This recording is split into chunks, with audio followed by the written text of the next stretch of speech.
वाहेगुरु दा खालसा वाहेगुरु दी फतेह। केंद्रीय मंत्रिमंडल के मेरे सहयोगीगण, राज्यों के मुख्यमंत्रीगण, विभिन्न सम्मानित संस्थाओं के चेयरमैन और प्रेसिडेंट, डिप्लोमेट्स, देश भर से जुड़े विशेष रूप से इस कार्यक्रम के साथ आए हुए बालक बालिकाएं, अन्य सभी महानुभाव, देवी और सज्जनों, आज देश पहला वीर बाल दिवस मना रहा है। जिस दिन को,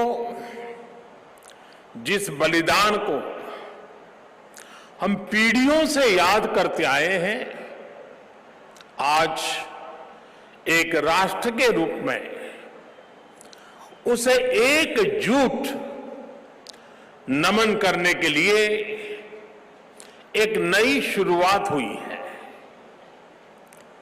शहीदी सप्ताह और ये वीर बाल दिवस हमारी सिख परंपरा के लिए भावों से भरा जरूर है, लेकिन इससे आकाश जैसी अनंत प्रेरणाएं भी जुड़ी है।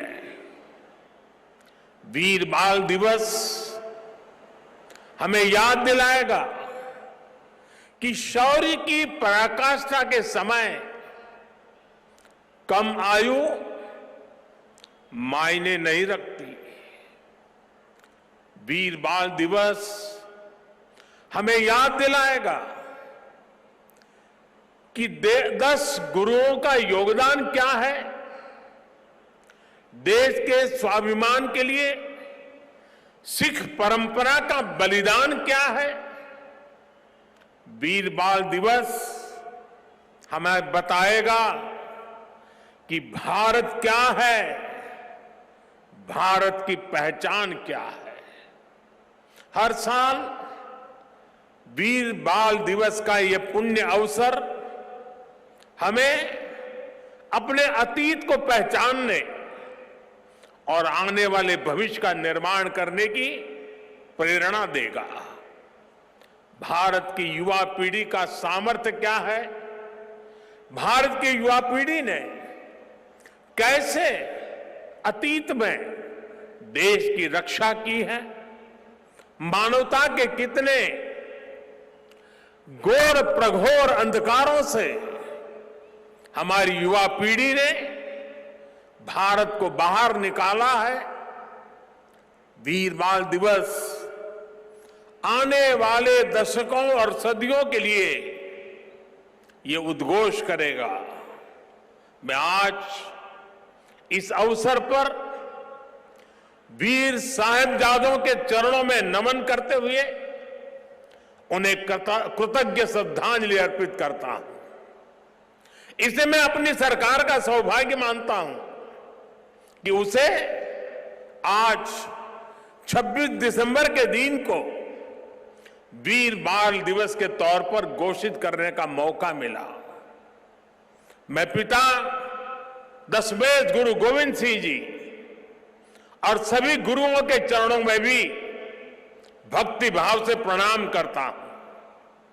मैं मातृशक्ति की प्रतीक माता गुजरी के चरणों में भी अपना शीश झुकाता हूं। साथियों, विश्व का हजारों वर्षों का इतिहास क्रूरता के एक से एक खौफनाक अध्यायों से भरा है। इतिहास से लेकर किंवदंतियों तक हर क्रूर चेहरे के सामने महानायकों और महानायिकाओं के भी एक से एक महान चरित्र रहे हैं। लेकिन ये भी सच है कि चमकौर और सरहिंद के युद्ध में जो कुछ हुआ वो भूतो न भविष्यति था। ये अतीत हजारों वर्ष पुराना नहीं है कि समय के पहियों ने उसकी रेखाओं को धुंधला कर दिया। ये सब कुछ इसी देश की मिट्टी पर केवल 3 सदी पहले हुआ।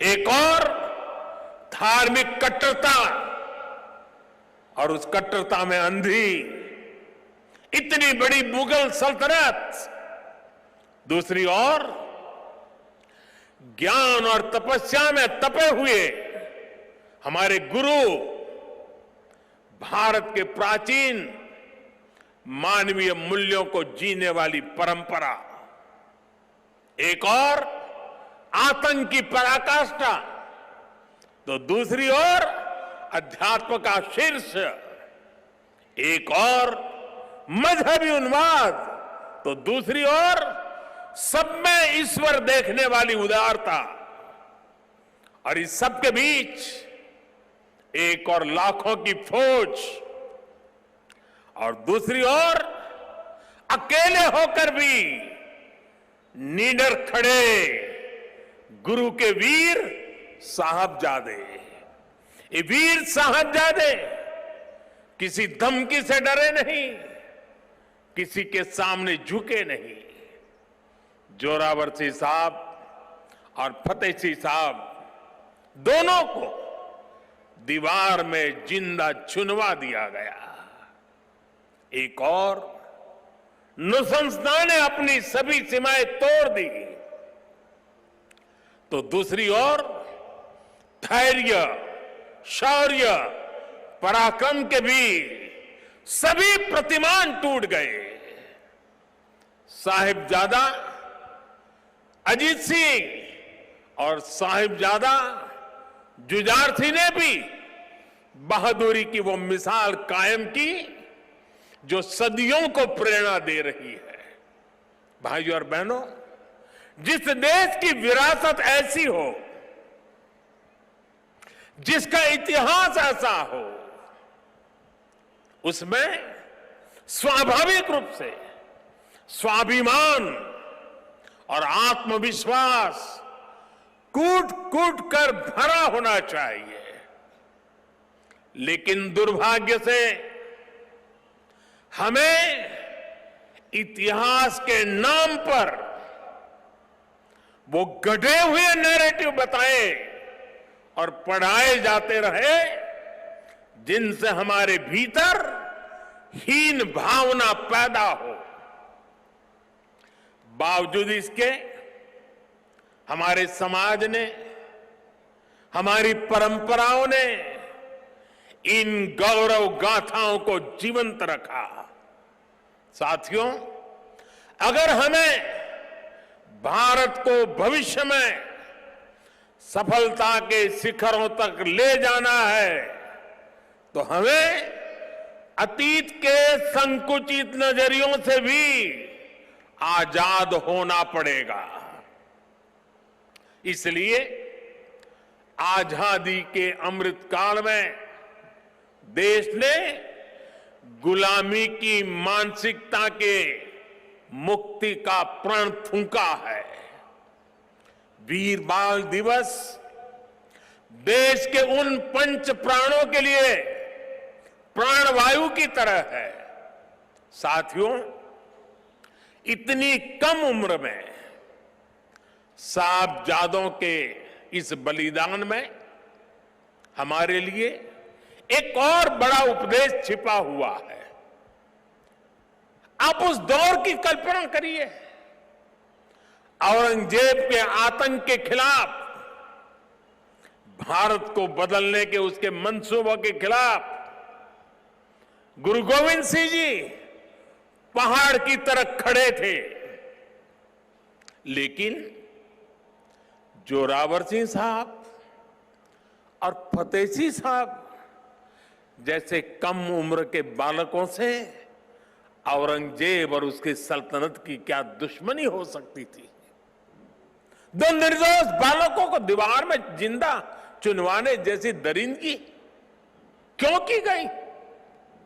वो इसलिए क्योंकि औरंगजेब और उसके लोग गुरु गोविंद सिंह के बच्चों का धर्म तलवार के दम पर बदलना चाहते थे। जिस समाज में, जिस राष्ट्र में उसकी नई पीढ़ी जोर जुल्म के आगे घुटने टेक देती है, उसका आत्मविश्वास और भविष्य अपने आप बन जाता है। लेकिन भारत के वो बेटे, वो वीर बालक मौत से भी नहीं घबराए। वो दीवार में जिंदा चुन गए, लेकिन उन्होंने उन आतताई मंसूबों को हमेशा के लिए दफन कर दिया। यही किसी भी राष्ट्र के समर्थ युवा का सामर्थ्य होता है। युवा अपने साहस से समय की धारा को हमेशा के लिए मोड़ देता है। इसी संकल्प शक्ति के साथ आज भारत की युवा पीढ़ी भी देश को नई ऊंचाई पर ले जाने के लिए निकल पड़ी है।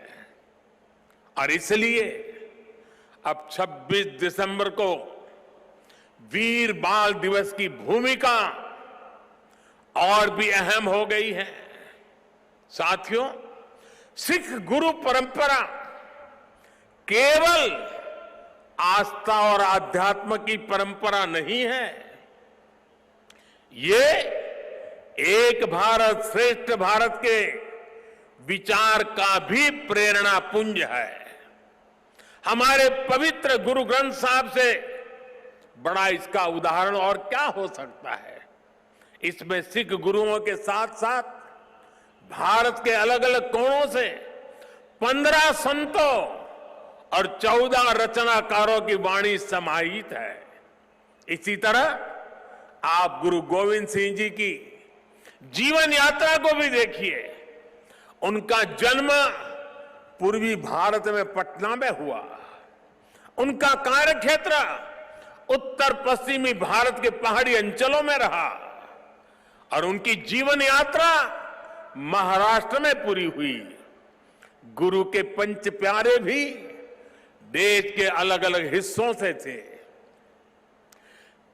और मुझे तो गर्व है कि पहले पंच प्यारों में एक उस धरती से भी था, द्वारिका से, गुजरात से, जहां मुझे जन्म लेने का सौभाग्य मिला है। व्यक्ति से बड़ा विचार, विचार से बड़ा राष्ट्र, राष्ट्र प्रथम का यह मंत्र गुरु गोविंद सिंह जी का अटल संकल्प था। जब वो बालक थे तो ये प्रश्न आया कि राष्ट्र धर्म की रक्षा के लिए बड़ी बलिदान की जरूरत है। उन्होंने अपने पिता से कहा कि आपसे महान आज कौन है, ये बलिदान आप दीजिए। जब वो पिता बने तो उसी तत्परता से उन्होंने अपने बेटों को भी राष्ट्र धर्म के लिए बलिदान करने में संकोच नहीं किया। जब उनके बेटों का बलिदान हुआ तो उन्होंने अपनी संगत को देखकर कहा, 4 मुए तो क्या हुआ, जीवत कई हजार। अर्थात मेरे 4 बेटे मर गए तो क्या हुआ, संगत के कई हजार साथी, हजारों देशवासी मेरे बेटे ही है। देश प्रथम, नेशन फर्स्ट को सर्वोपरि रखने की ये परंपरा हमारे लिए बहुत बड़ी प्रेरणा है। इस परंपरा को सशक्त करने की जिम्मेदारी आज हमारे कंधों पर है। साथियों, भारत की भावी पीढ़ी कैसी होगी, ये इस बात पर भी निर्भर करता है वो किससे प्रेरणा ले रही है। भारत की भावी पीढ़ी के लिए प्रेरणा का हर स्रोत इसी धरती पर है। कहा जाता है कि हमारे देश भारत का नाम जिस बालक भारत के नाम पर पड़ा, वो सिंहों, और दानवों तक संहार करके थकते नहीं थे। हम आज भी धर्म और भक्ति की बात करते हैं तो भक्तराज प्रहलाद को याद करते हैं। हम धैर्य और विवेक की बात करते हैं तो बालक ध्रुव का उदाहरण देते हैं। हम मृत्यु के देवता यमराज को भी अपने तप से प्रभावित कर लेने वाले नचिकेता को भी नमन करते हैं, जिस नेत्री नचिकेता ने बाल्यकाल में यमराज को पूछा था, व्हाट इज डेथ, मृत्यु क्या होता है। हम बाल राम के ज्ञान से लेकर उनके शौर्य तक, वशिष्ठ के आश्रम से लेकर विश्वामित्र के आश्रम तक, उनके जीवन में हम पग पग पर आदर्श देखते हैं। प्रभु राम के बेटे लवकुश की कहानी भी हर मां अपने बच्चों को सुनाती है।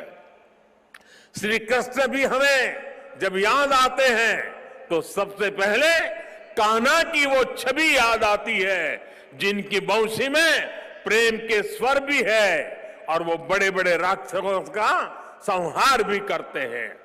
उस पौराणिक युग से लेकर आधुनिक काल तक वीर बालक बालिकाएं भारत की परंपरा का प्रतिबिंब रहे हैं। लेकिन साथियों, आज एक सच्चाई भी मैं देश के सामने दोहराना चाहता हूं। साहबजादों ने इतना बड़ा बलिदान और त्याग किया, अपना जीवन न्यौछावर कर दिया, लेकिन आज की पीढ़ी के बच्चों को पूछेंगे तो उनमें से ज्यादातर को उनके बारे में पता ही नहीं है। दुनिया के किसी देश में ऐसा नहीं होता है कि इतनी बड़ी शौर्य गाथा को इस तरह भुला दिया जाए। मैं आज के इस पावन दिन इस चर्चा में नहीं जाऊंगा कि पहले हमारे यहां क्यों वीर बाल दिवस का विचार तक नहीं आया, लेकिन ये जरूर कहूंगा कि अब नया भारत दशकों पहले हुई एक पुरानी भूल को सुधार रहा है। किसी भी राष्ट्र की पहचान उसके सिद्धांतों, मूल्यों और आदर्शों से होती है। हमने इतिहास में देखा है, जब किसी राष्ट्र के मूल्य बदल जाते हैं तो कुछ ही समय में उसका भविष्य भी बदल जाता है। और ये मूल्य सुरक्षित तब रहते हैं जब वर्तमान पीढ़ी के सामने अपने अतीत के आदर्श स्पष्ट होते हैं। युवा पीढ़ी को आगे बढ़ने के लिए हमेशा रोल मॉडल्स की जरूरत होती है। युवा पीढ़ी को सीखने और प्रेरणा लेने के लिए महान व्यक्तित्व वाले नायक नायिकाओं की जरूरत होती है। और इसलिए ही हम श्री राम के आदर्शों में भी आस्था रखते हैं। हम भगवान गौतम बुद्ध और भगवान महावीर से प्रेरणा पाते हैं। हम गुरु नानक देव जी की वाणी को जीने का प्रयास करते हैं। हम महाराणा प्रताप और छत्रपति वीर शिवाजी महाराज जैसे वीरों के बारे में भी पढ़ते हैं। इसलिए ही हम विभिन्न जयंतियां मनाते हैं। सैकड़ों हजारों वर्ष पुरानी घटनाओं पर भी पर्वों का आयोजन करते हैं। हमारे पूर्वजों ने समाज की जरूरत को समझा था और भारत को एक ऐसे देश के रूप में गढ़ा जिसकी संस्कृति पर्व और मान्यताओं से जुड़ी है।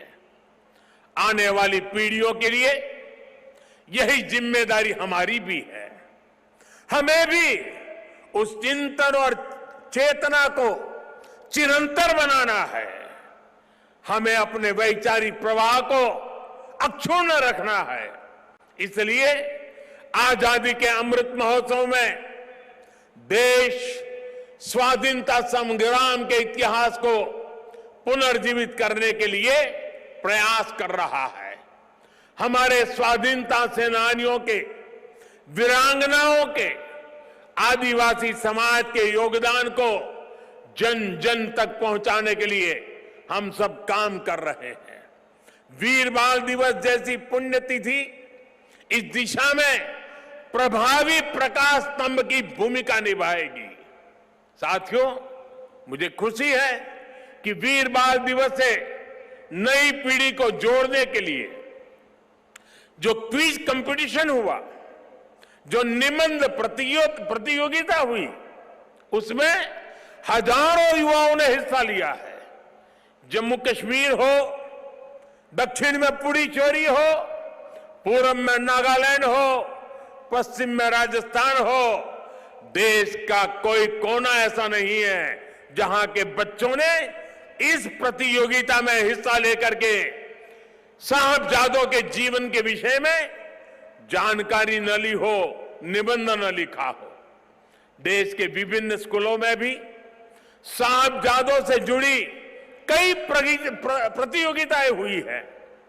वो दिन दूर नहीं जब केरला के बच्चों को वीर साहिबजादों के बारे में पता होगा, नॉर्थ ईस्ट के बच्चों को वीर साहिबजादों के बारे में पता होगा। साथियों, हमें साथ मिलकर वीर बाल दिवस के संदेश को देश के कोने कोने तक लेकर जाना है। हमारे साहिबजादों का जीवन, उनका जीवनी संदेश देश के हर बच्चे तक पहुंचे, वो उनसे प्रेरणा लेकर देश के लिए समर्पित नागरिक बने। हमें इसके लिए भी प्रयास करने हैं। मुझे विश्वास है हमारे एकजुट प्रयास समर्थ और विकसित भारत के हमारे लक्ष्य को नई ऊर्जा देंगे। मैं फिर एक बार वीर साहिबजादों के चरणों में नमन करते हुए इसी संकल्प के साथ आप सभी का हृदय से बहुत बहुत धन्यवाद करता हूं।